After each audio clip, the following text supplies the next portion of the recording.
You can breathe through the mouth, it doesn't matter. Yeah. Or some of you may want to do.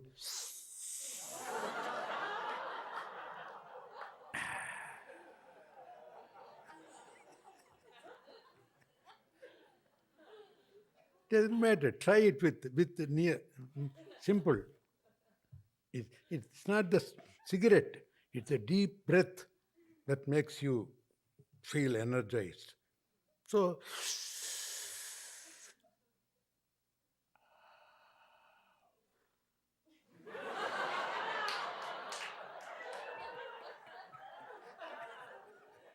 yeah, yeah, sure. I'm not joking. Try that. You won't need cigarettes anymore.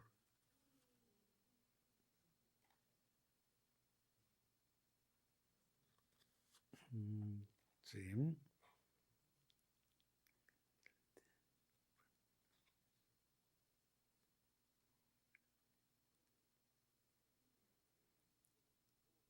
How can I deal with a friend who is a co-worker who continuously disturbs my peace?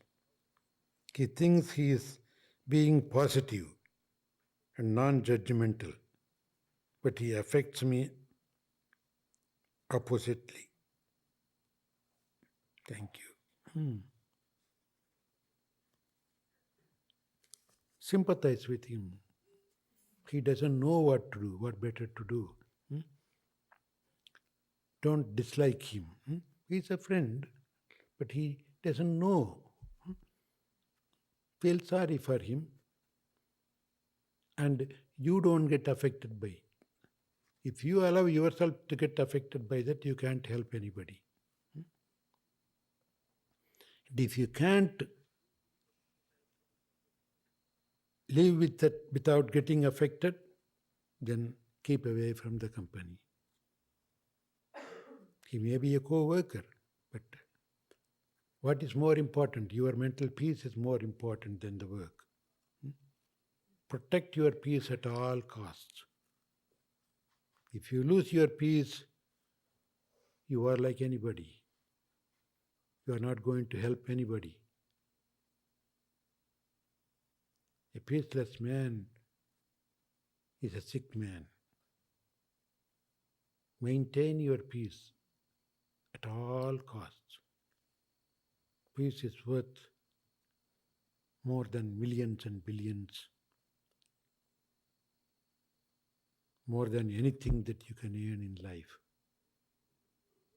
Without peace, even if you get the whole world, you are not going to enjoy it. With peace, if you even don't have anything, you will be still happy. So never lose peace for anything.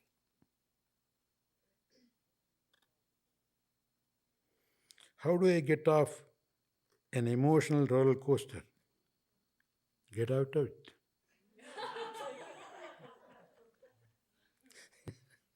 Huh? Emotion is your attachment. Don't blame others. Your attachment brings emotions. Emotion is good if it is used in a nice way. Compassion also is sort of emotion. You feel sad when you see a sad face. That's emotion. But don't stop there. Expressing the sadness is enough, all right. But stop it and do something to eliminate that. Compassion is necessary, emotion is necessary. But you should not get affected by that for long.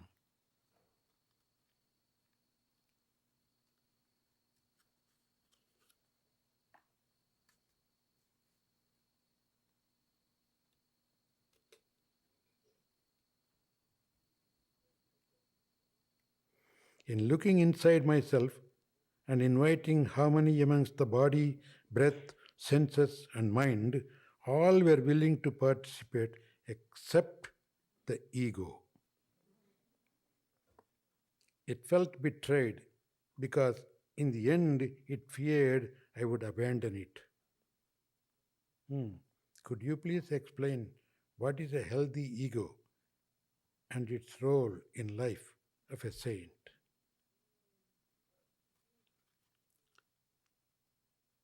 A healthy ego does things for others' sake. Simple answer. You have to have ego. There's nothing wrong with that. If you don't have ego, you are not fit for anything. Ego is necessary. But let your ego be there to serve others. There's no personal, I, me, mine. I want to do it for my sake. That is a dangerous ego. Instead, I am living here to serve you. I would like to do everything possible to you. It's a healthy ego.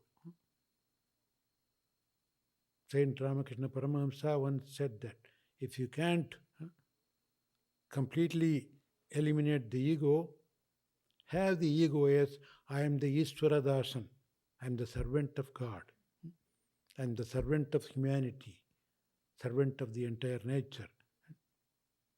I am not living here for my sake.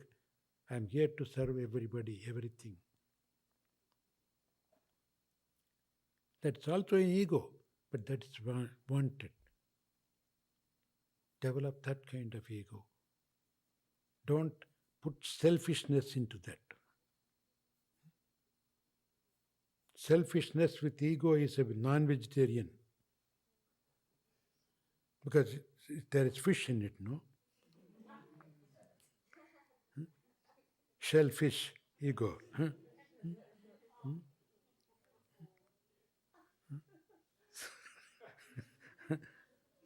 So when the ego gets into the fish business, it's a fishy business. So always think of others, live for the sake of others. You can do everything for the sake of others. You can eat to serve. You can sleep to serve. Even the so-called your personal activities are based on serving others. I'm eating to have enough strength to serve others. I'm sleeping to have enough rest so that I can serve others tomorrow.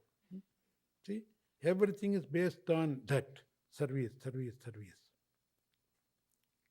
That kind of ego will never harm you. It's a wanton ego. You can have that kind of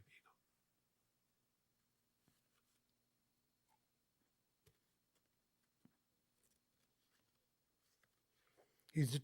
Is it yoga philosophy that a soul chooses the circumstances of its birth?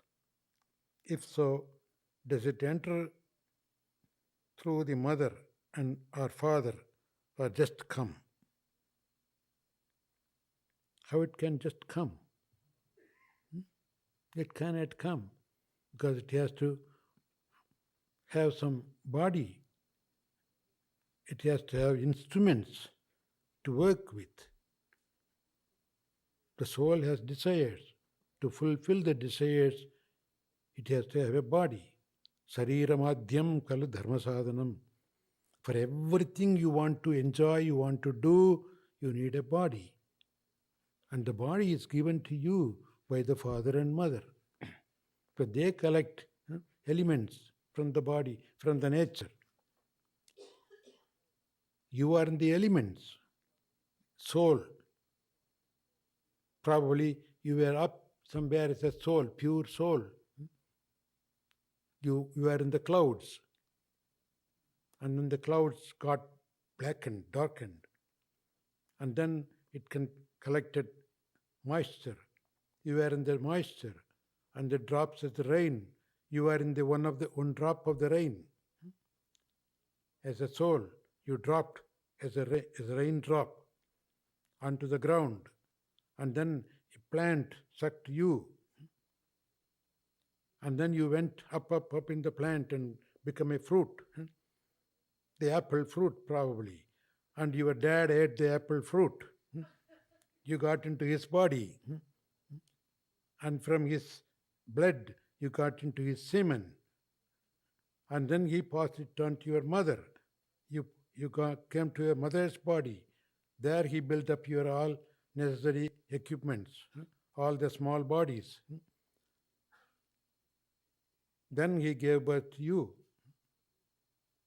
Then the Mother Nature continued to make you grow.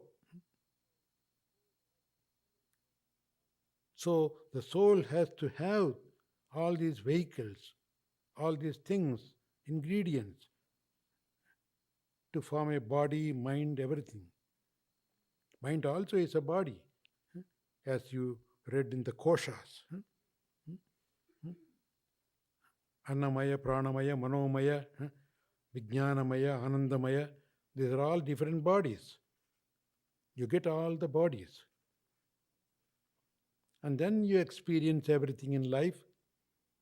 And when you don't have any more desire, or even if you have desire that cannot be fulfilled in this body, you drop the body.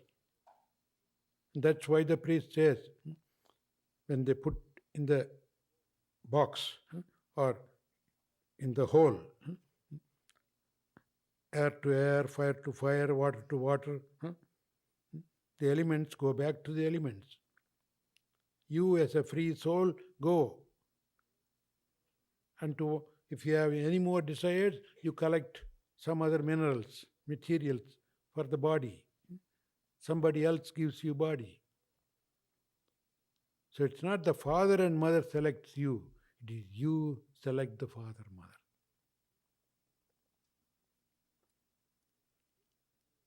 If your ambitions, if your desires are good, you will select a good father, good mother.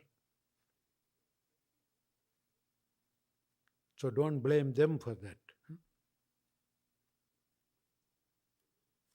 I'm going quickly because this is the last one. Hari Om Sri Gurudev. How can we develop a relationship with God as a simple child and loving Papa without losing our reverence? Thank you. Don't have to have reverence. God is not expecting your reverence. God expects you to love Him. God's your Papa, your Mama. Do you expect reverence from your babies, from your children? No. Sometimes they kick you on the face. What do you do with them? You punish them? No. When they kick, you take hold of the leg, you kiss them. God will do that. God is our Papa and Mama. With love, you can do anything. There were devotees who kicked God, who bit God, who stoned God. Yeah, out of reverence. Is it? No, out of love. If you can develop that innocent love like a child, don't have to worry about anything. God never expects you anymore. He expects you to become His pure child. Where does the kingdom lie? Among the kindred, among the children. Bible says so. Every religion says so. Become a child again. Become a child again. You don't have to be childish, but you can be child. Innocent child. The child doesn't try to possess anything. There's no I, me, mine in the child. All it knows. See the way it looks at the mommy's face. You don't even have to come for the teacher's training here.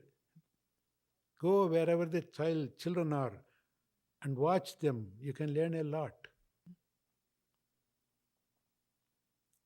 Let the children be your teachers.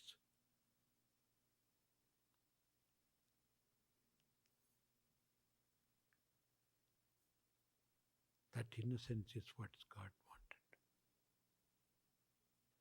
Most of the saints here were innocent people. They were illiterates even. They didn't even have gone to school. They never had any diplomas. They're not MA, BA, PhD, this and that. No. Doctorate degrees, no. Unfortunately, when you get a degree, you increase the temperature.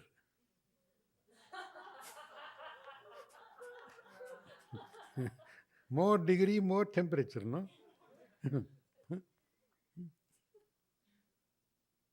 Ramakrishna Paramahamsa didn't even know how to write his name. All the 12 apostles, except probably one, all the rest were illiterates. Do you know that? Jesus was followed by the illiterates. They never studied anything. I even said that they were good for nothing people. They didn't even know how to catch fish properly. If they were able to catch enough fish, they wouldn't have gone behind him. They would be busy counting the fish and selling them and making money. So they were good for nothing people. But they had the love, innocent, pure heart. They saw a man glowing with yogic light and thought, hey, he's somebody. He can show us something. Let's follow him.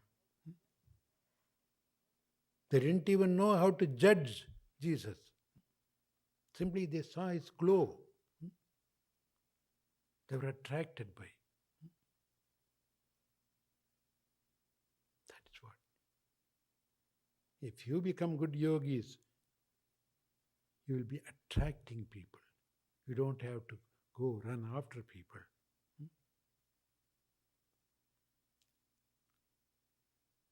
So develop that innocence. Develop that innocence.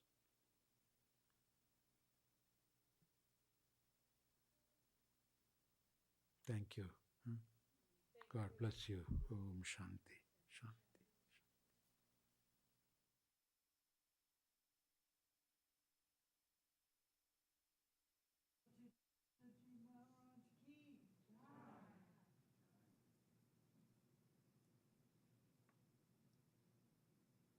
All right, Hari Om.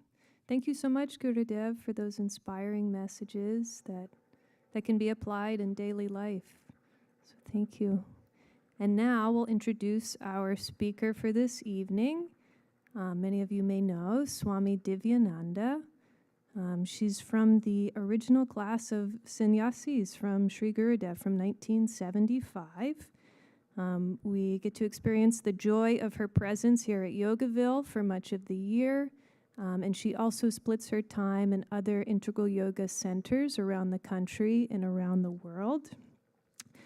She's served as director of the IYI in Coimbatore, India for 10 years. She's a 200-hour intermediate meditation and Raja Yoga teacher trainer. And she serves in many ways here at the ashram. She's usually doing some form of service anytime you see her. So this evening, she'll speak on keys to peace. So thank you so much.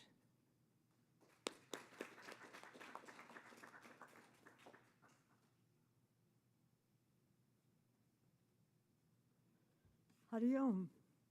Thank you, Vani. Good evening, everybody.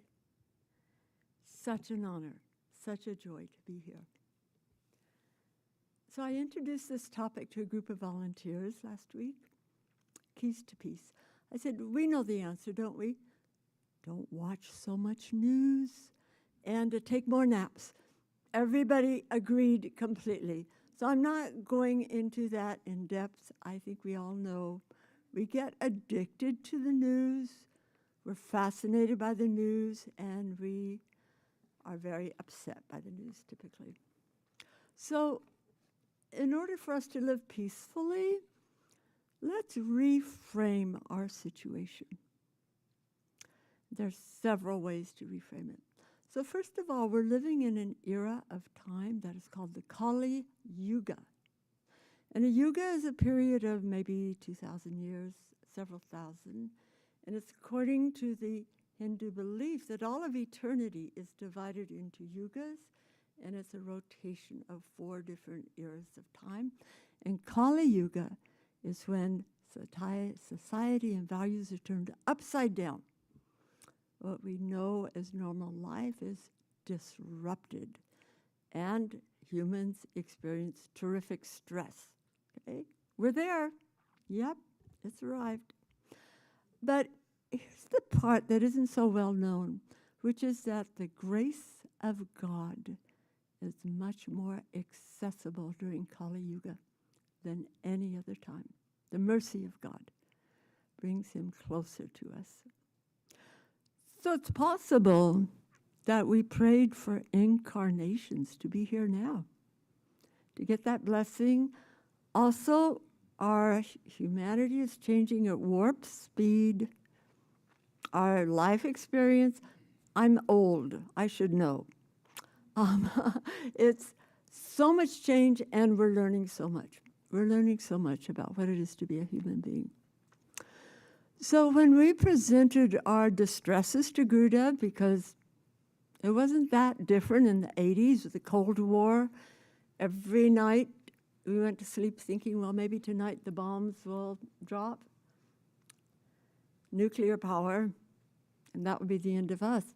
And one of my friends in Satsang said to Gurudev, Gurudev, what's going to happen if we destroy planet Earth, and yet our souls have karmas to be experienced? What will happen then? And he chuckled. And he said, you think this is the only world God has? He has so many planet Earths. You will have the chance to reincarnate as often as you need. And he also teased us. He said, hey, human life is to have fun. If you're not having fun, you're missing the purpose. He said, the surfers will pay thousands of dollars and go thousands of miles to find the big waves so they can enjoy surfing. He said, you've got some waves. Get on your surfboard. So let's look at that. What could our surfboard possibly consist of? Here's a good slogan for you. Turn your melodrama into a mellodrama, M-E-L-L-O-W. So how can we do that? And I have 8 things. 1, trust that there is a bigger picture. Mahatma Gandhi said, look at it. Every time there's been an empire based on violence and greed, it has been destroyed. It self-destructs after time. He said, look at all of history. It has happened every time. Don't despair.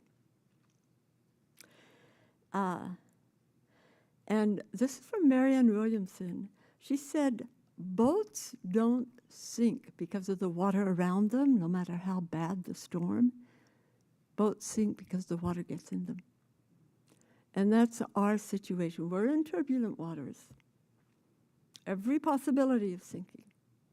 But if we can keep our mind anchored, peaceful, our hearts clean, we're not letting the water in. It's a good thing to look at.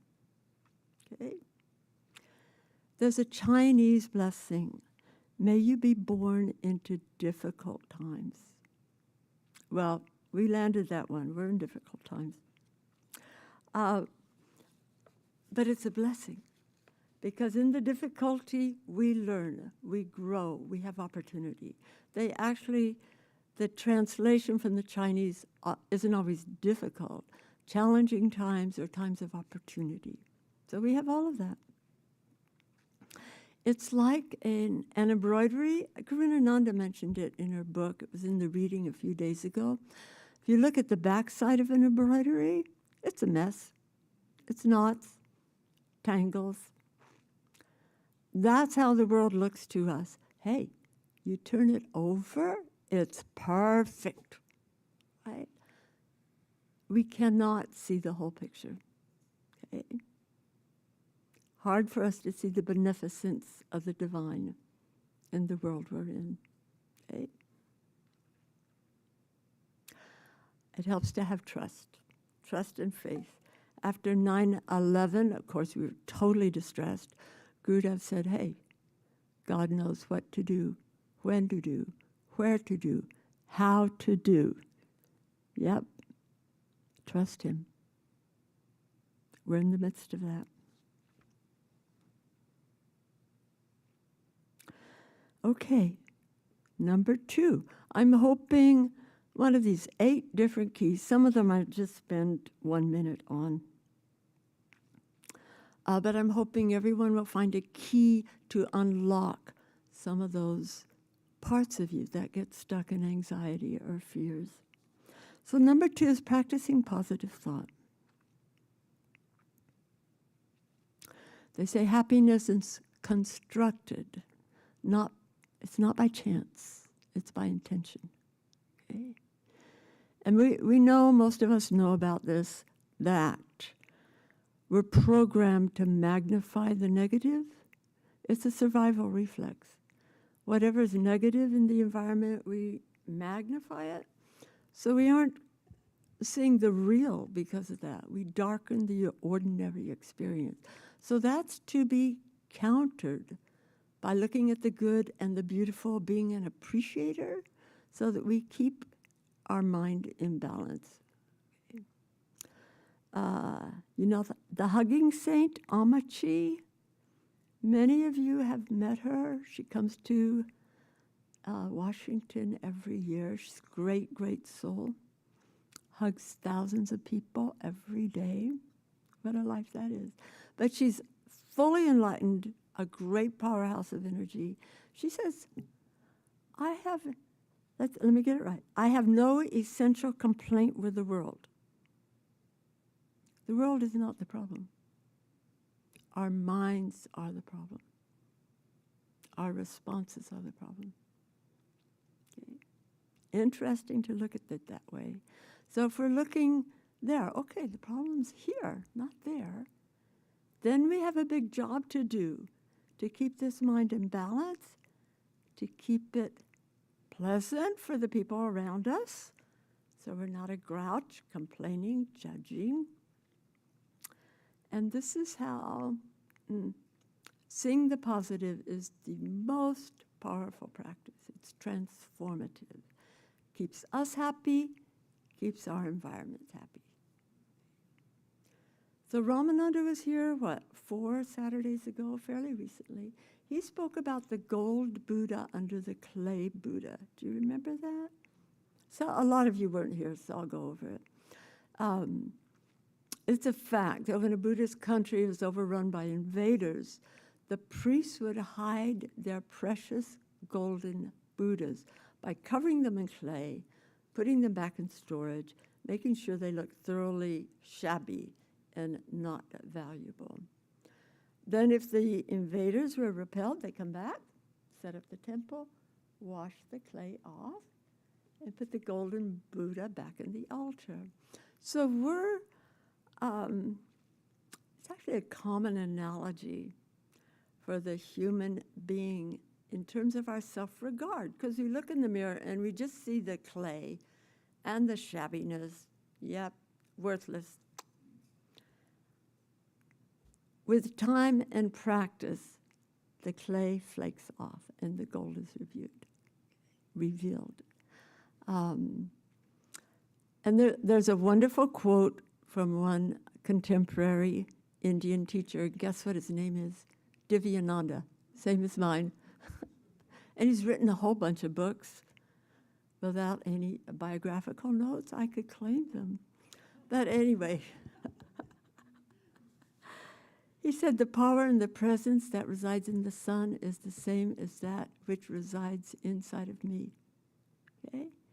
He said the soul wants to find its point or its place of origin, just as the stone thrown up will return to the ground, and just as the water rushes to join the sea. Isn't that beautiful? The power and presence that resides in the sun is the same as that which resides inside of me. I think we know it on some level. It's occasional, but we make contact with that glorious peace inside. And we realize, yeah, human birth, there's divinity in there. So our job is cleaning up, washing off that clay, letting the gold be revealed. Okay? So fill up your body with feel-good hormones. Okay? Bring deliberate attention to what makes you feel good. Okay? There's a story about Master Shivananda and a violin player. There was a great violinist who came to the ashram and gave a concert. It was sublime. But after he played, Shivanandaji invited his son to play, and it was a disaster.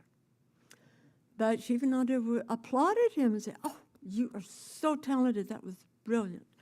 Can't wait for you to come back again." And when a year had passed and the boy and his father were back, Shivananda said, "Oh, boy, let's listen to your son again. He's, I'm so eager to hear him play." And all the senior members left the room. They couldn't stand to hear him play again. But mysteriously, the boy picked up the violin and played beautifully. So it's not, in a way, an uncommon story. When we look, of course, Master Shivananda had talents. He could see the gold. He could see the sacred. Our Gurudev had that. He could see in his shabby, hippie children the elements of light in us. Yep. But it was that seeing the beauty in that boy that brought his talent out, those affirmations. So let's do it. Let's be full of praise. Let's help each other along the path. Okay, sometimes we have to divert the mind from its negative channels. Okay? And you can do it just like you do with a kid. You have a kid who's having a meltdown. You say, "Hey, oh, look at the bird. Oh, look at the bird." And change him to take his attention to another point. We can do it in the same way. We get stuck on a channel in the mind, the bad news channel. The mind has lots of channels. Change the dial. Turn the dial. Find a good news channel. Find something that is also real, that is also fascinating. Put your mind on that. What a lift to the spirits. Yeah, there's a world out here. The sun is up. The bees are humming. The crops are growing. For today, the world is beautiful. For today, Yogaville is full of blessings. Yeah, today was glorious. Today was a gorgeous day. Okay, on to number 3, witnessing. What does it mean to witness? Just like in a court case, it's the witness who has the most power, more than the prosecutor, more than the judge, because the witness is impartial and unbiased. You know, we have that in us. We have a component in our consciousness without selfishness, without bias. It sees clearly. So we need to access that. It's all, it comes out in an emergency. You got a life to save, you know what to do, how to do, you have fabulous strengths. It's there. We don't use it very often. But when the mind is troubled, when it's finicky, panicking, find the witness. Okay? It's a reset. Lots of ways to get to the witness, to the breath, the mantra, the affirmation. Find that place inside that is neutral, almost like a narrative, looking at yourself from the outside. Like if I get upset, my narrator will say, "Hey, look at Divyananda, she's getting red in the face. Oh, Divyananda's losing it. Let's see if she can calm down." Just access the narrator, that part of you, and you find your way out of the trap of negative thinking. It's called witness mind. You already do it a lot in meditation. It's the only way of getting out of obsessive thinking. So call on it. It's like stepping on the clutch in a car. It disengages the engine. Isn't that a great analogy? Yep, it gets us out of the traffic jam of discursive thinking. And a higher level of consciousness becomes activated. When you begin to question your thoughts through witnessing, you become present outside your story. It's really powerful. Learn to do it. I'm on number 4, mantra japa. I'm not going to spend much time on this. You're here at Yogaville, and you're tuning into Yogaville for the live streamers.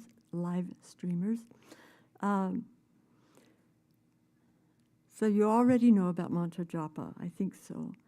But let me remind you, it immunizes us against distress. It's a great magic, mantra japa. Master Shivanandaji said it's the easiest, fastest, most enjoyable, quickest way to liberation. Yeah, let's do it. Easiest, fastest, most enjoyable, quickest way to liberation, mantra japa. One of the ways we understand it is seeing the science of it, because sound precedes matter. And the mantras we use, seed mantras, bija mantras, they're considered the seeds of creation. Like this universe came into being, Big Bang, hey, it's a sound. It's through sound variation and all the possibilities of that we ourselves come into being. And the seed mantras are also embedded in our chakras. So when we're doing a mantra with focus, it awakens that sacred and that creative energy in us. It's almost like a magical kingdom. It's that powerful, that beneficial. It has that much possibility. So for every situation, use your mantra, let it do its magic. Okay? There's a kind of a silly story, but I like it anyway, about a guru had a young son, and he wanted the boy to be a successor, so he was doing his best to train the boy in all the yogic practices. And the boy was 8 or 10, and the father wasn't satisfied that he was learning the great value of mantra. So he sent him off to another ashram to study with another guru. And after some months, the boy was returning home, and he came back with great excitement and said, "Dad, I've got it now. I know how mantra works, and now I love mantra with all my heart." He said, "You wouldn't believe it. When I came to the river, I saw a leper there, and I took some of the water and did the Mahamrityunjaya mantra 3 times with all my heart, with all my focus, and I sprinkled the water on the leper, and he was healed. Dad, I can do it." But you know what his father said? He said, "Oh, you'll never learn. 3 times, 1 time would have worked." Yes, it's a silly story, but I like it because I believe the Father. The mantras have that power, that extraordinary power. Okay, on to key number, where are we? 5, service. So Gurudev talks so beautifully about dedicating ourselves to service, dedicating ourselves as the servant of God. And so here I have some stories for you also. But when we are in service to others, we're connecting with the benevolence of the universe, and we're aligning with the innate nobility of human nature. Okay?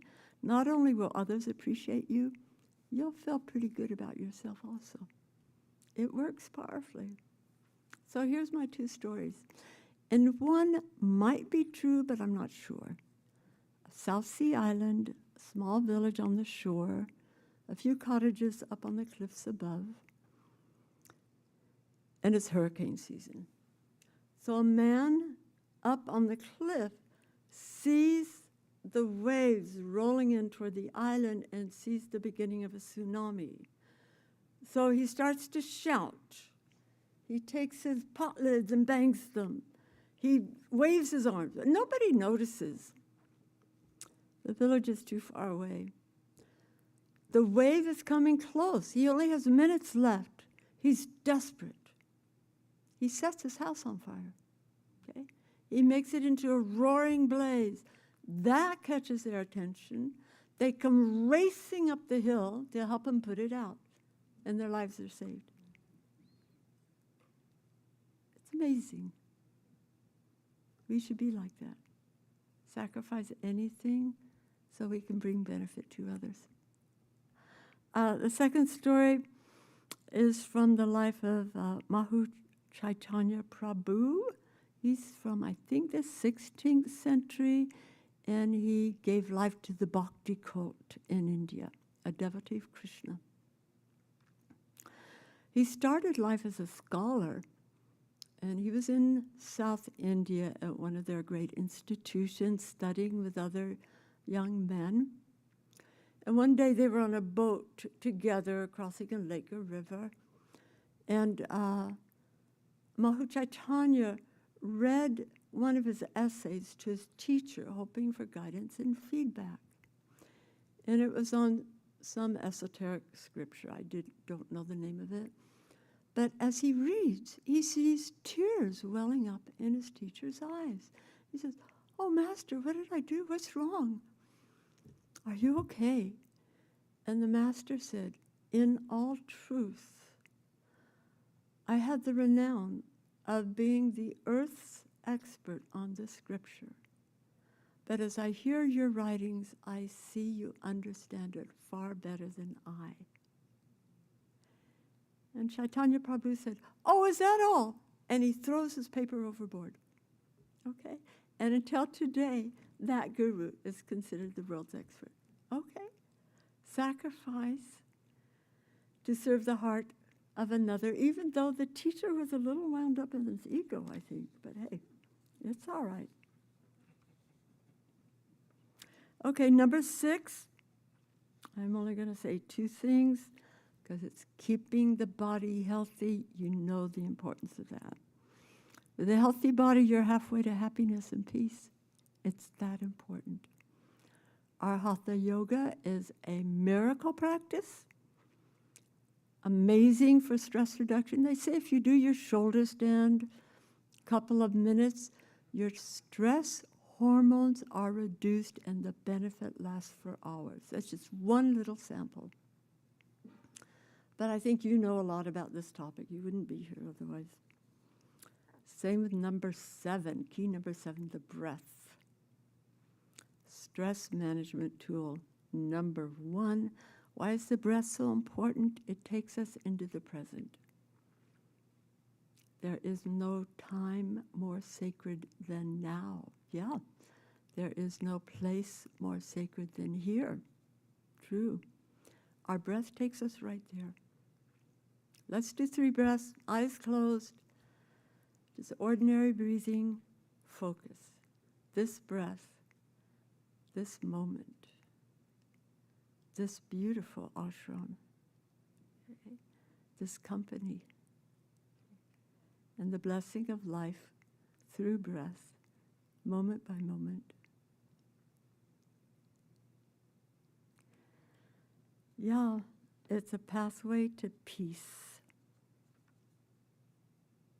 Okay, number 8, our last one. Practicing gratitude, remembering grace. What's the key thing that sets grace apart is that you don't have to deserve it. You don't have to work and earn it. Grace is poured on us. And actually, it's happening all the time. Why does the breath come so willingly back into us? That itself is grace. Okay? How have we found ourselves into this blessed place, Yogaville? That is grace. And the more our eyes are open to it, and the more we can see the miracles that are every day and everywhere, the more it gets poured on. So again, I have a story. This is a true story. It's about me, so it's slightly embarrassing. Me and my blunders. Okay, I was going to have lunch with my brother. He's in Oakland, I'm in San Francisco. It's an easy trip. I take the tram downtown, transfer to an intercity subway, and ride across the bay. Takes a little more than an hour. But I was a little bit late. I was distracted. You can guess what happened. I got off at the wrong stop. It wasn't a transfer point. So as soon as I got up the stairs, I saw, oh my God, I made a mistake. Well, it was the Civic Center, and the tram stays there for a good half a minute. I thought, maybe I can make it back. So I zipped down the stairs, and I made it just before the doors closed. And the train takes off. And then I see, naturally, it was the wrong train. My train had left. You know, the stairs are circular, so I got turned around, going up, coming down again at speed. Not only that, it went right into a tunnel, so I had no cell reception. Not only that, there's a stop sign in the tunnel, so we were stuck extra time. But as soon as we got out of the tunnel, I called my brother. I said, oh my God. Oh, not only that, he's a brother with a bad temper. Yep. So I thought I was finished. I just called him. I said, I'm so sorry. I really blew it. I'm going to be really late. And he says, you didn't read my message? I had to cancel. I said, oh, no, I didn't read it. Okay, I'll call you later. We can reschedule. Whew. And then I thought, okay, so what tram am I on? Where are we going? How do I get back home? And I looked up. Lo and behold, I was on the tram that was taking me right back home again. And I was only out of the house for like half an hour, start to finish. Stupid of me to get off at the wrong stop. Yeah, but maybe it was grace. Because otherwise, can you imagine? Yep, an hour travel each way and then an explosion at the other end. Oh my God. Terrible. Well, I'm just saying, grace is around us, most of it invisible. But the more that we can open our eyes to it and celebrate it, the more that we can be in ease and feel safe, even in a world that seems like it's gone crazy. Okay, there you are. I had more, but I forgot to bring the last page, so that's it. And another one of my blunders. So thank you. Thank you for listening. I hope you each found something. Om, Om, Om.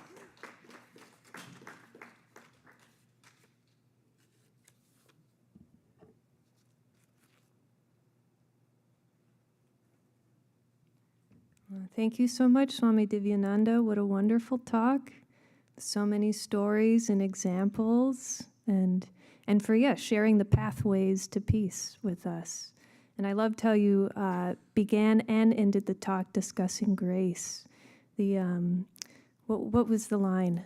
God's grace is more accessible during the Kali Yuga. It felt like the room lit up when you mentioned that. It was beautiful. So thank you. So a couple of announcements. As many people have heard, next weekend we will have Krishna Das and the crew returning to Yogaville for their annual Memorial Day weekend event. So preparations are underway. Everyone's very excited to have them back. Many of the events will be live streamed for those that aren't able to join in person. So just a reminder for those that would like to join on the live stream, it's at vimeo.com/Yogaville or the YouTube page, youtube.com/@Satchidananda Ashram Yogaville. The AV crew is happy when we say it correctly. And I believe, is there a place, is this listed anywhere on the website that people can find too? Maybe that's something, anyways, one at a time. Okay.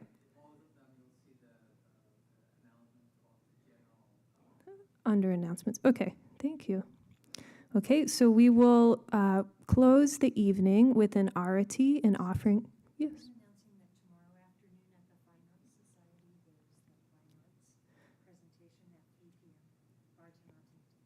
Bharatanatyam dance. Yes, thank you so much for that reminder, Swami Vidyananda.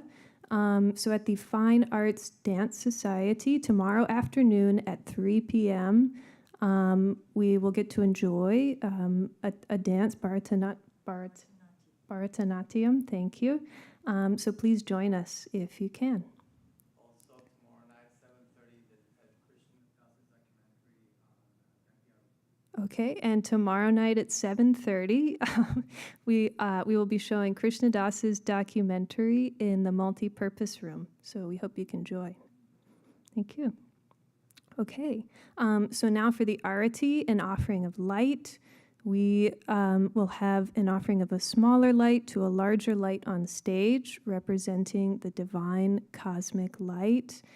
For those that would like to participate, you can feel free to stand.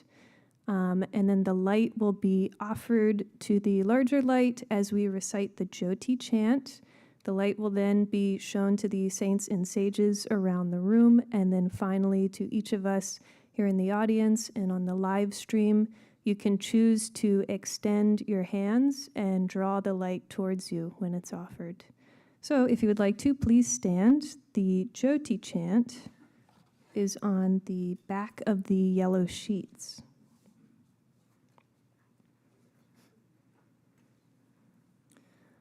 Om Jyoti Jyoti Jyoti Swayam Jyoti Jyoti Jyoti Param Jyoti Jyoti Jyoti Aru Jyoti Jyoti Jyoti Shivam Vama Jyoti Soma Jyoti Vana Jyoti Jnana Jyoti Maha Jyoti Yoga Jyoti Vata Jyoti Nada Jyoti Yama Jyoti Vyoma Jyoti Eru Jyoti Viru Jyoti Eka Jyoti Eka Jyoti Eka Jyoti Jyoti Ek Light, O light of self-effulgence, light, O light of absoluteness, light, O light of gracefulness, light, O light of auspiciousness, light of Shiva, light of moon, light divine, light of wisdom, light of heaven, light of yoga, light of wind, light of sound, light, delight, light of water, rising light, vital light, the only light, give us light, O light of light.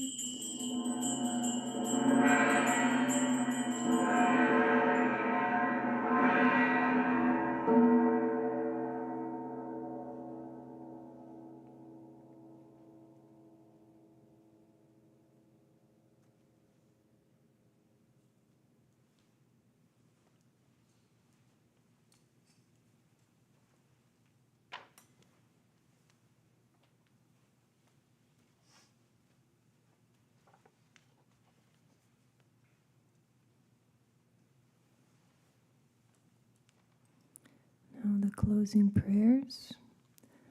Om Asatoma Satgamaya Tamasoma Jyotirgamaya Mrityormaham Gamaya. Lead us from unreal to real. Lead us from darkness to the light. Lead us from the fear of death to the knowledge of immortality. Om Sahanao Vavatu, Sahanao Punaktu, Sahaviryam Karavavahai, Tejasvinavaditamastu, Ma Vidvishavahai. Om Shanti Shanti Shanti. May God protect us, grant us wisdom's fruit. May we gain energy to know the truth.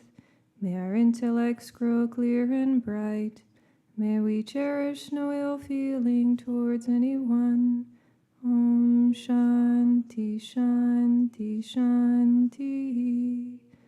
Loka Samasta Sukhino Bhavantu. May the entire universe be filled with peace and joy, love and light.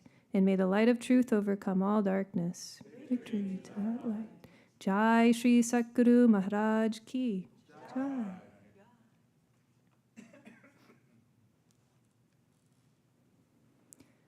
Thank you so much, everyone, for joining this evening.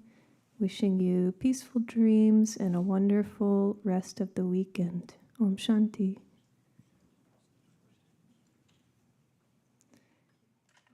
And for anybody that would